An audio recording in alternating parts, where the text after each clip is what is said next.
बागेश्वर धाम की जय, सन्यासी बाबा की जय। मैं अंजलि तिवारी अपने यूट्यूब चैनल पे आपका स्वागत, वंदन और अभिनंदन करती हूँ। जैसा कि आप देख रहे हैं कि ये मेरी पहली वीडियो है और इस वीडियो में हम जानेंगे कि हनुमान चालीसा जो है ये इसकी उत्पत्ति कब और कैसे और किन परिस्थितियों में हुई थी। ये बात मुगलों के समय की है, जब अकबर का काल जोरों शोर से चल रहा था। उस समय गोस्वामी तुलसीदास एक बहुत बड़े संत हुआ करते थे। जी हाँ, माताओं और बहनों को बताना चाहती हूँ कि ये वही गोस्वामी तुलसीदास हैं जिन्होंने रामचरितमानस की रचना करी थी। ये उस समय बहुत महान संत हुआ करते थे और प्रभु श्री राम के भक्त के नाम से जाने जाते थे। जब ये सूचना अकबर को मिली तो अकबर ने उन संत को बुलाया और गोस्वामी तुलसीदास से पूछा कि क्या तुम प्रभु श्री राम के भक्त हो। तुलसीदास ने कहा कि जी राजन, मैं प्रभु श्री राम का भक्त हूँ। तो अकबर ने कहा कि तुम प्रभु श्री राम के भक्त हो तो तुम मुझे ये बताओ कि तुम्हारे प्रभु श्री राम से दर्शन कैसे हुए, क्योंकि भक्ति तो तुम करते ही हो। तो तुलसीदास ने बताया कि राम कथा कहते कहते मेरी मुलाकात जो है वो हनुमान जी से हुई थी। मेरी जो मुलाकात है वो हनुमान जी से हुई थी। उन्होंने मुझे बताया कि यदि तुम्हें राम के दर्शन करने हैं तो आपको चित्रकूट धाम पर जाना पड़ेगा, वहीं आपको श्री राम के दर्शन होंगे। उनकी अनुकंपा से और हनुमान जी के मार्गदर्शन से जो गोस्वामी तुलसीदास हैं वो चित्रकूट की ओर प्रस्थान कर गए और वहां जाकर राम कथा कहते, वह प्रभु श्री राम का भजन कीर्तन करते थे। एक समय की बात है कि जब वो राम कथा कह रहे थे तो उन्हें दो युवक रास्ते से जाते हुए दिखे, जिसको उन्होंने आम इंसान मानकर नजरअंदाज कर दिया। अगले दिन जब वह श्री राम को लगाने के लिए जब वह चंदन घिस रहे थे, उस समय बाल रूप में एक छोटा सा बालक उनके सामने प्रस्तुत होता है और वो बोलता है कि हे संत महात्मा, हे गुरुवर, मुझे भी चंदन का लेप लगा दीजिए मेरे माथे पर।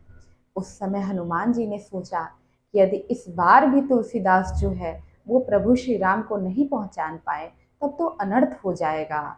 और अपने भक्त की रक्षा करने के लिए हनुमान ने एक तोते का रूप धारण कर तुलसीदास जी के सामने आए और उन्होंने रामायण की दो तीन चौपाइयाँ पढ़नी उन्होंने शुरू कर दी। इससे तुलसीदास को आभास हो गया कि यह जो बाल रूप में जो बालक सामने आया है ये और कोई नहीं बल्कि साक्षात श्री राम हैं। उसके पश्चात उन्होंने तिलक लगाया और श्री राम ने भी तुलसीदास को तिलक लगाया। इस प्रकार तुलसीदास जी अकबर को बताते हैं कि ये उनके भगवत दर्शन का सार है। और साथ ही साथ उन्होंने अकबर को भी ये संदेश दिया कि यदि आपको भी प्रभु श्री राम के दर्शन करने हैं तो आपको अपना मजहब छोड़कर हिंदू धर्म में आना होगा और भगवत प्राप्ति के लिए आपको भजन कीर्तन और आराधना करनी होगी। आपको भी जो प्रभु श्री राम के दर्शन अवश्य होंगे। यह सुनकर अकबर को बहुत क्रोध आया और उसने फतेहपुर सीकरी के समीप वाले कारागार में तुलसीदास को बंद करवा दिया। जैसे ही तुलसीदास को कारावास में बंद करवाया गया, बंदरों की सारी फौज, अनगिनत फौज, असंख्य संख्या में फौज जो है उस किले को चारों तरफ से घेर लिया और उनके पूरे महल में उनके सुरक्षा कर्मियों के आसपास अफरा तफरी मचा दी। ऐसा कहा जाता है कि एक बड़ा बुजुर्ग बूढ़ा बंदर जो है वह तब तक कारावास में बैठा रहा जब तक तुलसीदास ने हनुमान जी की वो 40 चौपाइयाँ, जिसे हम हनुमान चालीसा के रूप में जानते हैं, वो जब लिख रहे थे।